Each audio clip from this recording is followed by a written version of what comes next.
కేంద్ర మాజీ మంత్రి కావూరి సాంబశివరావు హైదరాబాద్లో చికిత్స పొందుతూ కన్నుమూశారు.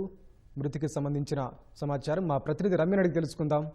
రమ్య, చెప్పండి, కావూరి సాంబశివరావు ఎప్పుడు చనిపోయారు, వివరాలేంటి? గత కొద్ది రోజులుగా బంజారాహిల్స్ ఉన్నటువంటి స్టార్ ఆసుపత్రిలో చికిత్స పొందినటువంటి మాజీ కేంద్ర మంత్రి వరుసగా 5 సార్లు ఎంపీగా లోక్సభకు ఎన్నికైనటువంటి కావూరి సాంబశివరావు గారు కొద్దిసేపటి క్రితమే మరణించినట్టుగా స్టార్ ఆసుపత్రి వైద్యులు ప్రకటించారు. దాదాపు వారం రోజుల నుంచి కూడా ఆయన స్టార్ ఆసుపత్రిలో చికిత్స పొందుతున్నారు. గుండె సమస్యలకు సంబంధించినటువంటి అనారోగ్య సమస్యతో ఆయన ఆసుపత్రిలో చేరినట్టుగా తెలిసినట్టు గత సోమవారం నుంచి కూడా ఆయన మరణించారంటూ పలుమార్లు వార్తలు వచ్చినప్పటికీ దాని కుటుంబ సభ్యులు అదేవిధంగా అటు వైద్యులు సైతం పూర్తిగా ఖండించారు.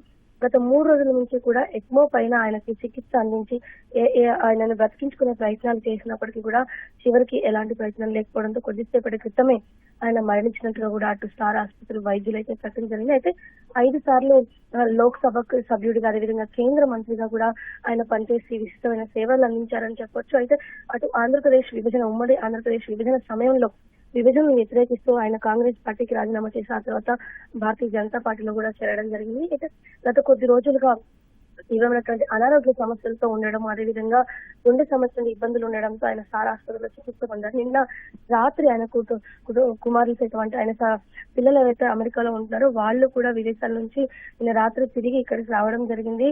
ఇక ఈ కొద్దిసేపటి క్రితమే ఆయన తీవ్ర అనారోగ్యంతో మృతి చెందారని చెప్పేసి అన్ని రకాల ప్రయత్నాలు చేసినప్పటికీ కూడా ఆయన్ని కాపాడుకోలేకపోయామని చెప్పేసి స్టార్ ప్రతినిధులు అయితే చెప్పడం జరిగింది.